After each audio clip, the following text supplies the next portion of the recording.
أعوذ بالله من الشيطان الرجيم بسم الله الرحمن الرحيم الحمد لله رب العالمين صلى الله تعالى وسلم على رسوله سيدنا محمد وعلى آله وأصحابه أجمعين أما بعد السلام عليكم ورحمة الله تعالى وبركاته.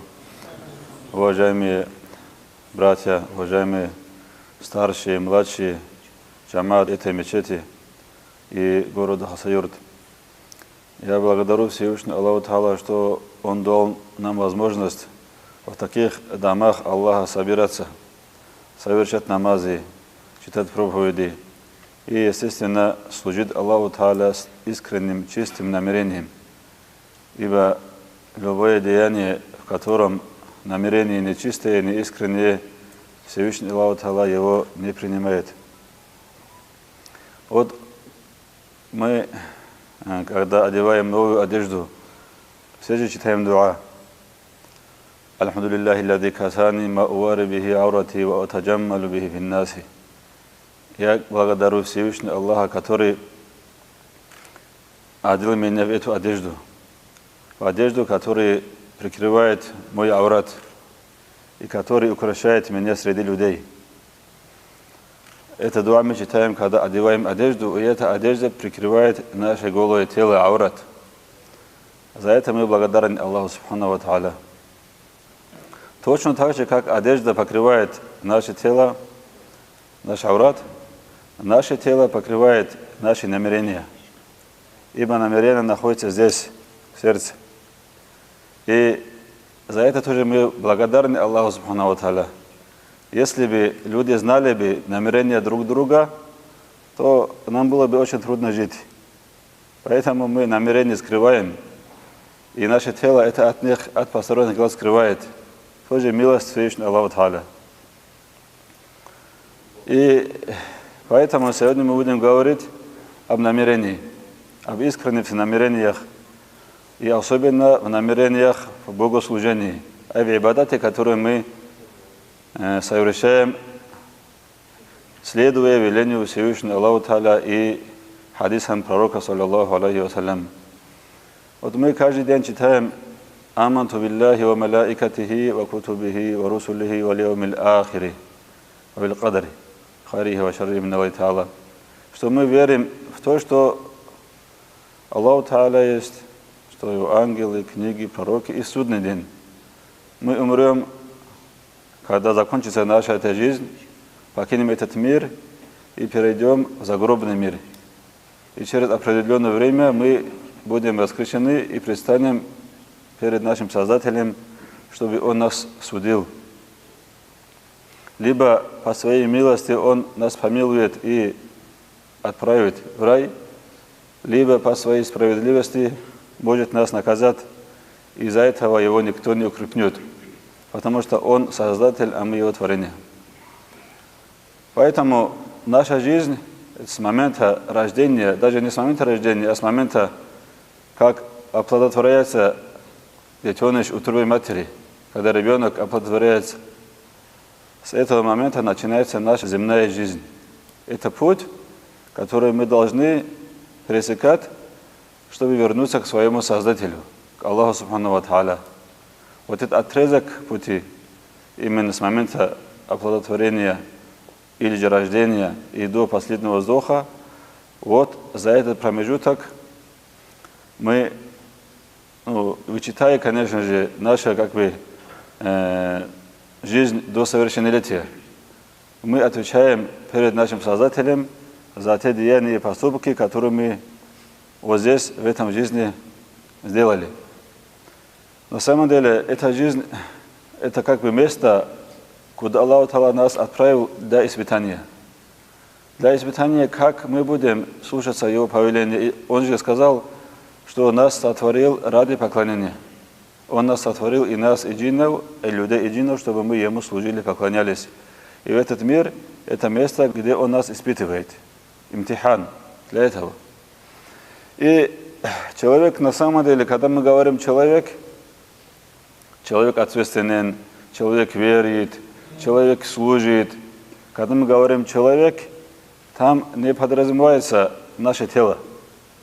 Это не этот человек, потому что со смертью наше тело разлагается, но человек остается. Человек – это душа человека, это его сущность. И имам Газали Каддасаллаху сирраху говорит, что вот эта сущность, его называют по-разному. Называют его сердцем, рухом, нафсом, аклю. Вот эти 4 названия – это название именно одной сущности. Это то, что Аллах Та'ала вселяет в наше тело. А наше тело для этого руха, для этого акля, для этого сердца, для этого нафса, подобно как то средство передвижения по этому пути.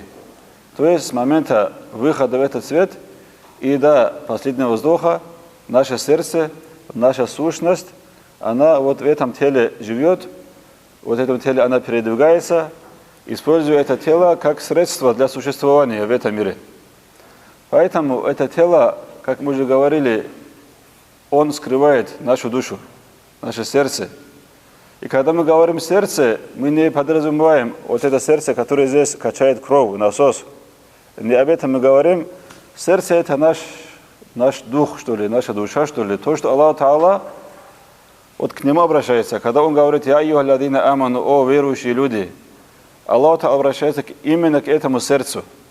Когда Аллах Та'ала говорит: «Исполняйте мои предписания», или же «Остерегайтесь моих запретов», или же «Вас ожидает награда», или же «Вас ожидает наказание», вот эти все обращения Аллаху Субхану ва Тааля обращаются именно к сердцу. Поэтому пророк алейхиссалату вассалям сказал в хадисе: «Инна Аллаха ла янзуру иля аджсамикум ва ла суарикум, валякин янзуру иля кулубикум ва а'маликум». Аллах Та'аля не смотрит на ваши тела, на вашу одежду, или же на ваши поступки, которые вы, или ибадаты, которые делаете своим телом. То есть не только это важно. Аллах Та'аля янзуру иля кулубикум ва а'маликум. Он смотрит на ваши сердца, потому что сердце – это место, которое поклоняется Аллаху Та'аля. Вот что там находится, какое там намерение, с какими целями мы делаем тот или иной ибадат, вот на это Аллах Та'аля смотрит, и за это Аллах Та'аля либо вознаграждает, либо же наказывает. «Иннама аль-амалу биннияти ва иннама ликулли имриин ма нава». Хадис пророка, саллаллаху алейхи вассалям, тоже об этом гласит. «Иннама аль-амалу биннияти». Наши деяния, Аллах Та'аля их принимает, либо они считаются исполненными в соответствии с нашими намерениями. То есть, если твой ибадат ты совершаешь ради довольства Всевышнего Аллаху Та'аля, если ты не преследуешь этими ибадатами какие-то цели, свои личные выгоды, какие-то прихоти твоего нафса, тогда они принимаются. А если ты, о инсан, совершаешь то или иное богослужение ради каких-то целей своих личных выгод, то, соответственно, ты за эту награду не получишь. Эти деяния тебя к Аллаху Субхану ва Тааля не приближают. Даже наоборот, за это тебя могут наказать. Потому что от нас Аллах Та'аля требует, чтобы мы поклонялись истинно, ради Него. А если мы поклоняемся с другими целями, естественно, это будет ширкун хафиюн. Это скрытый ширк. Аллах Та'аля вот отправил пророка, саллаллаху алейхи вассалям, чтобы этих арабов, которые поклонялись идолам, отказались от поклонения идолам и поклонялись Аллаху Та'аля Субхану ва Тааля, одному Аллаху. После этого вот человек стал му'мином, верующим, но тем не менее он совершает ибадат не ради Аллаха, а ради того, чтобы говорили, что он такой богобоязненный, или что он такой хороший, или чтобы говорили, что он мурид, или говорили, что он алим, или говорили, что он благонравный, да, человек, чтобы люди о нем так говорили. Либо же люди, думая, что он хороший, оказывали ему почести, какие-то ему услуги оказывали, или же дарили ему свое имущество, да? Получается, он в поклонении Аллаху Та'аля добавил другую цель. Получается, он ширк делает, то есть совмещает ибадат с Аллахом другого что-либо, да? Поэтому Аллах Та'аля их не принимает. Вот, возвращаясь к нашему сердцу, как уже было сказано, имам Газали, я цитирую, не цитирую, его смысл говорю. Имам Газали говорит, что наше тело для нашего сердца является средством передвижения. Это сердце познает Аллаху Та'аля. Это сердце приближается к Нему. Это сердце получает от Аллаха Та'аля знания, которые он получает милладуна ильма, ва'алламнаху милладуна ильма. Есть знания, которые человек получает из книги, есть знания, которые человек получает от Всевышнего Аллаха Та'аля без посредника, называется ильмун ладуньюн, ва'алламнаху милладуна ильма. Вот сердце, он есть основа всего. Поэтому от нас шариат требует, чтобы мы уделяли внимание очищению сердца от вот этих целей разных. Их называют духовными болезнями, болезнями сердца, сердечными пороками. Их можно называть как угодно, но главная цель, для того, чтобы намерения наши были чистыми, необходимо, чтобы сердце тоже было чистым от этих пороков. Пророк, алейхиссалату вассалам, указал на главную такую болезнь, или же так главную такую основу всех грехов. Он сказал, алейхиссалату вассалам, «Хуббу дунья ра'су кулли хатиатин». Любовь к мирскому является основой всех грехов. То есть, когда человек возлюбил мирское, ради достижения мирских целей, он готов на любые грехи. Пусть они будут совершаемые телом, пусть они будут совершаемые сердцем. То есть основой всех грехов является любовь к мирскому. Поэтому, если мы наше сердце не очистим, мы не можем познать истину от лжи, не можем познавать нужные цели от ненужных. Мы не можем служить искренне, а наоборот, в наше служение добавляются какие-то, которые не соответствуют ихлясу вещи. Это одно. Второе. Вот когда мы говорим, человек, когда мы видим, что человек делает либо какой-то ибадат, либо человек делает какой-то грех. Например, человек кого-то оскорбляет, на кого-то наезжает. Либо наоборот, он проявляет милосердие к людям, ведет себя так мягко, да. Это все означает, то есть это все отражает состояние его сердца. Это что означает? Вот, например, если в сосуде какая-то жидкость, вино, к примеру, из этого сосуда что выльется? Вино же.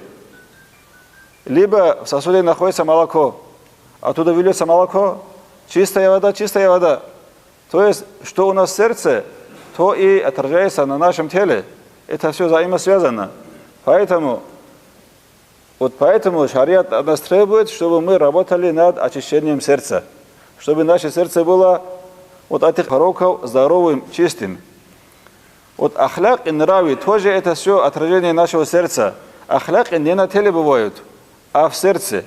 Когда у тебя в сердце обладает нрав скупости, твое тело тоже, соответственно, ему трудно вытащить из кармана рубль. Не может давать, потому что у тебя сердце скупое. А если у тебя сердце щедрое, то тебе никакого труда не составляет вытащить из кармана все, что там находится. Или же, если у тебя в сердце милость к людям, то твое поведение соответствующее будет, помогать будешь людям, будешь их уважать, будешь находиться рядом, когда они в тебе нуждаются. В общем, вот это сердце главный наш орган или там основа нашего человеческого естества, существа, от которого зависит все наше деяние, все наши деяния. Вот эти духовные болезни, о которых мы говорим, это какие болезни? Это первое, что мы сказали, это любовь к мирскому. На этой болезни растут остальные тоже. Это основа. Вот, например, человек показуху для чего делает? Для чего он показывает людям, что он хороший человек? Чтобы его уважали. А уважение, когда его уважают, они его просьбы выполняют. Когда он нуждается в каких-то материальных благах, они ему дают. Богатые люди готовы, некоторые богатые люди готовы таким праведным людям помогать. Поэтому, видя все это, человек, у которого сердце обладает любовью к мирскому, он старается показать себя с хорошей стороны.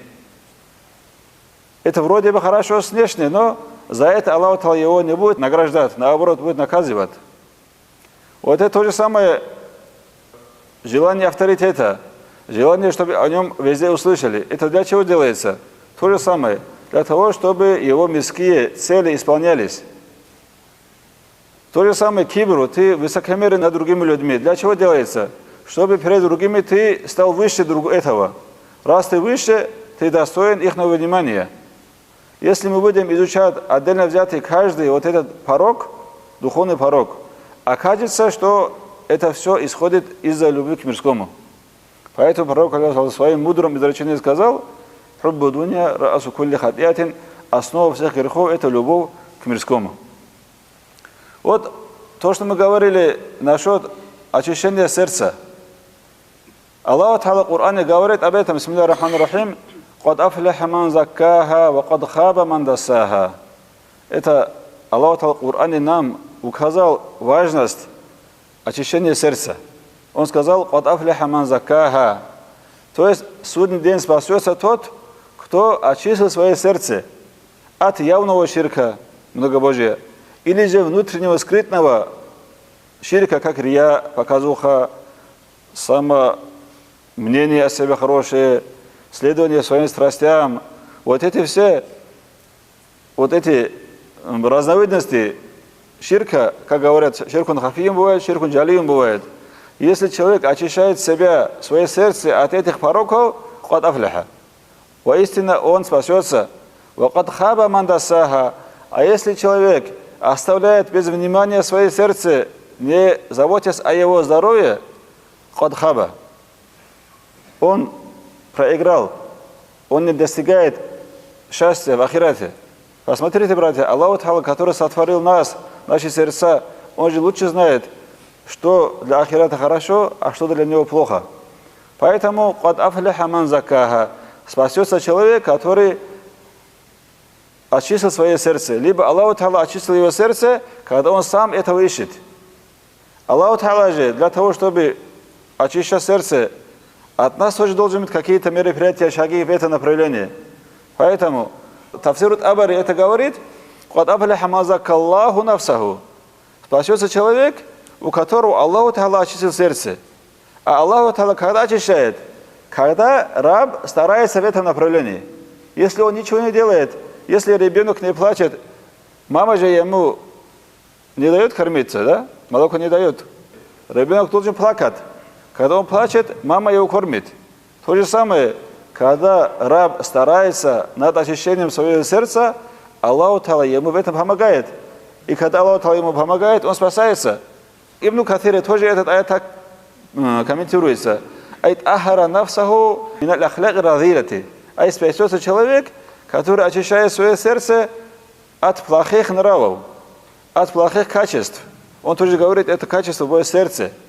И который последовал за пророком, саллаллаху алейхи вассалям, и его призыве.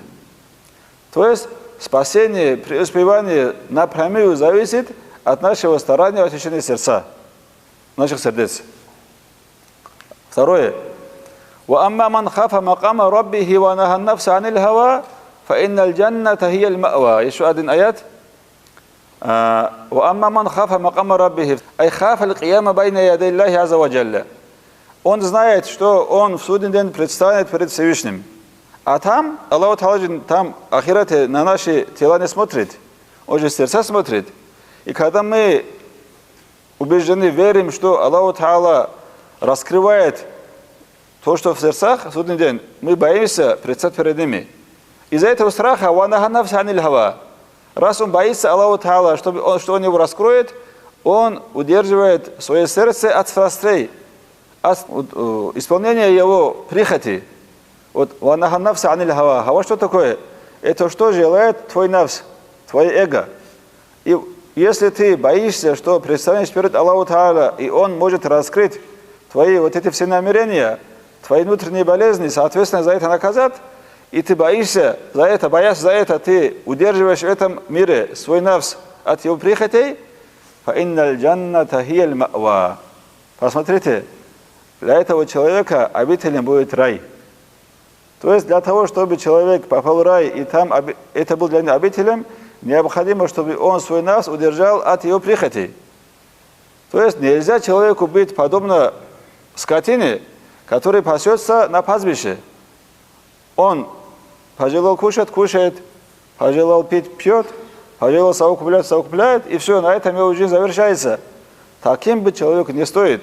Он должен, если он хочет, если он боится Аллаху Тааля, что он его раскроет в судный день, и из-за этого страха он удерживает себя от страстей, Аллаху Тааля его обителем делает рай. Далее. «Яума ла янфау малун ва ла банун илля ман аталлаха бикальбин салим». Сейчас мы рассказываем, приводим аяты, в которых говорится о важности очищения сердца. «Яума ла янфау малун ва ла банун». В судный день нам не помогут ни наше имущество, ни наше богатство. Даже если богатство будет полным золотом этой земли, он нам не поможет. Наши дети, родня, близкие, друзья тоже не помогут там. «Илля ман аталлаха бикальбин салимин». Кроме человека, который пришел к Аллаху Та'ала с чистым, здоровым сердцем. Бикальбин салим. Это вот это наш насос, не об этом речь. Он со смертью останавливается. Не останавливается со смертью наше сердце, вот эта духовная сущность.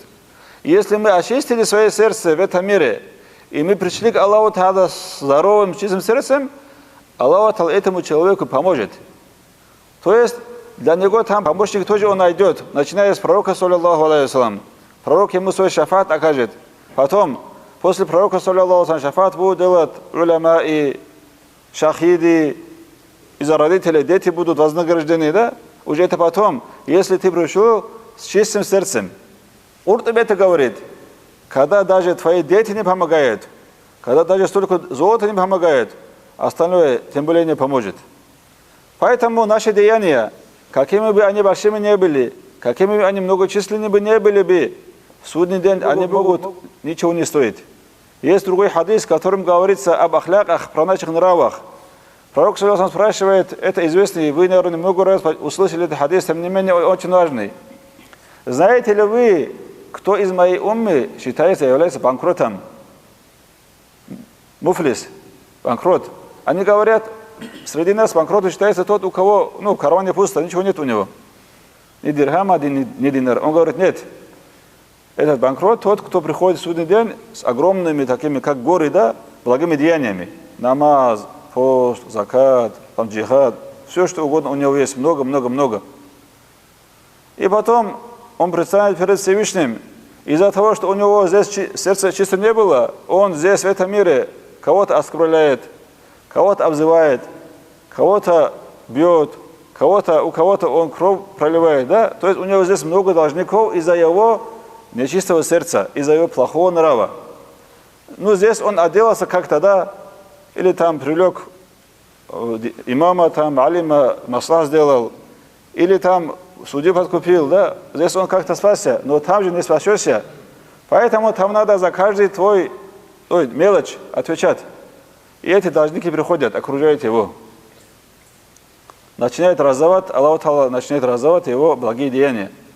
Этому за оскорбление, тому за унижение, третьему за то, что он его ударил, и так все раздают. Вот эти горы заканчиваются. Но должников еще много. Он же это в течение там, если человек 70 лет живет, 15 минус, это будет 55 лет, да? Он же много чего успеет делать, если у него сердце нечистое. Должников очень много бывает. И после этого начинают ихние грехи ему давать. Замены этого оскорбления. И уже скоро вместо этих гор благих деяний у него собираются горы грехов, и с этими горами грехов его отправляют в ад. Вот этот человек, говорит, является банкротом. Это результат чего? Результат того, что он в этом мире над своим сердцем не работал. Не старался его очищать, не старался его оздоровлять. Вот. Поэтому, если мы хотим, чтобы мы спаслись в судный день, чтобы Аллах Та'ала сделал для нас нашим домом рай, необходимо стараться над улучшением сердца. Далее. А как его улучшать? Вопрос. Говорите легко, но надо же делать. Джихад, мы в наше время слышим часто слово джихад. Джихад есть в исламе. Алхамдулилля, Аллах Та'ала джихад сделал фарзом для каждого мусульманина в какой-то мере, в каких-то условиях, в каких-то обстоятельствах, да? Джихад есть двух видов. Джихад большой и маленький. Маленьким считается джихад, когда исламское государство подвергается опасности, нападению со стороны врагов, и мы обязаны защищаться. Это считается маленьким джихадом. Это джихад есть исламское государство, там его условия, это все в книгах написано. И это не является фарзу айн, как намаз. Намаз является фарзу айн. Каждый мусульман обязан его совершать. Каждый мусульман, несмотря на состояние здоровья, пока он у себя в уме. А джихад маленький, он является обязательностью определенного количества людей, которые достаточно для этого. Есть второй вид джихада. Джихадун акбар его называют. Джихадун акбар, большой джихад. Это джихад, Газали говорит, это почему его джихад называют большим? Это джихад, который человек делает против своего навса, против страстей. У тебя сердце же здесь, Байня Джамбайка, он здесь находится, не где-то там. А его страсти нескончаемые, научения шайтана нескончаемые. Вот эти, которые тебя окружают, внутренние враги, они все время действуют. Поэтому тебе надо с ними бороться постоянно, до самой смерти. Поэтому его называют джихадун акбар, большой джихад. И поэтому вот этот большой джихад является обязанностью каждого человека, мусульманина. Потому что он же должен, чтобы спасаться, он должен свой навс очищать. Когда мы говорим навс, сердце, рух, это мы подразумеваем вот это духовная сущность человека. И вот поэтому джихадун акбар, большой джихад, это джихад, который человек совершает против своего навса, своего эго, своих страстей, прихотей. Вот этот джихад, он не заканчивается, кроме со смертью. Аль-муджахиду ман джахада нафсаху фи зати Аллахи субхану ва тааля, говорит пророк саллаллаху. Кто такой муджахид? Кто это человек, который совершает джихад? Это джихад, который совершает против своего навса ради Аллаха субхану ва тааля. Вот этот хадис мы находим и в Ихья, и в многих таких книгах Аль-Сунна валь-Джамаа, они это приводят, и они говорят, что надо бороться против своего навса, это делать джихад. Сейчас я приведу из книги, которые признают некоторые представители мусульман, Фатау ибн Таймия. Вот он тоже говорит, «Фаю'мару би джихадиха». Пророк, саллаллаху, в этом хадисе повелевает мусульманину делать джихад. «Кама ю'мару би джихади ман я'муру бил мааси ва ядру илайха». Как ты должен бороться с человеком, который призывает к грехам, который распространяет грехи, точно так же ты должен бороться с твоим навсом. Почему? Потому что твой навс тебя призывает к таким же грехам. «Вахуа иля джихади навси ахрадж». Человек больше нуждается в борьбе со своим навсом, чем в борьбе с внешним врагом. Почему? «Фаинна хада фарду айнин, ва дака фарду кифаятин». Борьба со своим навсом является фарду айн, обязанность каждого человека. А тот джихад, в общем, фарду кифаят. В общем, вот этот хадис тоже нас призывает, чтобы мы боролись против своего навса. Теперь третий вопрос. Мы уже из этих вышеперечисленных аятов, хадисов поняли, что мы должны стараться очищать свой навс от болезней. Также мы узнали, что необходимо вести джихад против навса. А как это вести? Вот это уже третий вопрос. Хадисы пророка, саллаллаху алейхи вассалям, мы это все знаем. Есть такой хадис, когда пришел ангел Джабраил и спросил об исламе, об имане, об исламе, об ихсане. Иман – это вера в Всевышнего Аллаха и все эти арканы имана. Ислам – это исполнение всех предписаний шариата. Ихсан – это совершение богослужения с чистым намерением, искренностью, ихлясом. Вот когда человек совершает ибадат ихлясом, вот мы очень многие здесь водители, водим машину. И мы, когда едем, замечаем перед собой знак ограничения скорости 60 км в час. Мы тормаживаем. Не всегда. А когда бы под этим знаком еще знак камеры, то сразу ранг и останавливается машина. Бросаем скорость. Почему? Потому что мы знаем, там стоит камера, которая за нами следит и нас фиксирует, нашу скорость. То есть, когда ты чувствуешь за собой наблюдение, что твои действия будут фиксированы, и за это ты будешь наказан, естественно, человек следует этим указаниям. Вот этот пример водителя очень такой, для нас, для всех понятный. То же самое ихсан. То есть ты все время чувствуешь за собой взор Всевышнего Аллаха Та'аля, наблюдение Аллаха Та'аля. Когда Аллах Та'аля за тобой наблюдает, ты будешь грешить, будешь кого-то унижать, кого-то оскорблять, какие-то грехи совершать? Естественно, нет. Вот для этого самое лучшее оружие, вот это самый главный момент. Самое лучшее оружие для этого – это зикру. Зикру является самым действенным инструментом для того, чтобы наше сердце чувствовало все время за собой взор Всевышнего Аллаха Та'аля. Вот это самый действенный инструмент. Имам Газали говорит, когда салат суру ихья, для сердца этот зикру подобен, как бы наждачка, что ли, или там бумага для полировки. Когда какое-то железо там заржавело, да, необходимо, чтобы его очищали шлифовочной машиной или там абразивным материалом, каким-то материалом, да? И когда мы его чистим, потихоньку, слой за слоем, вот эта ржавчина уходит, вот это, на этом металле образуется блеск, и там отражается свет. То есть для того, чтобы сердце, вот этот металл вернулся, его первозданное состояние, необходимо наждачкой ее отшлифовать.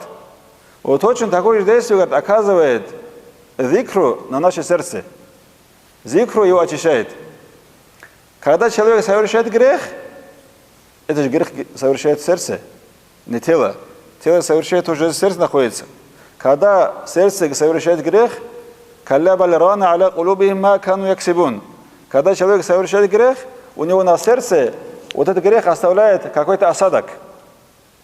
И с каждым новым грехом вот этот осадок утолщается, увеличивается толщина, и он закрывает сердце. И сердце перестает видеть истину, перестает бояться Аллаха Та'аля, забывает, что за ними следит Всевышний Аллах Та'аля.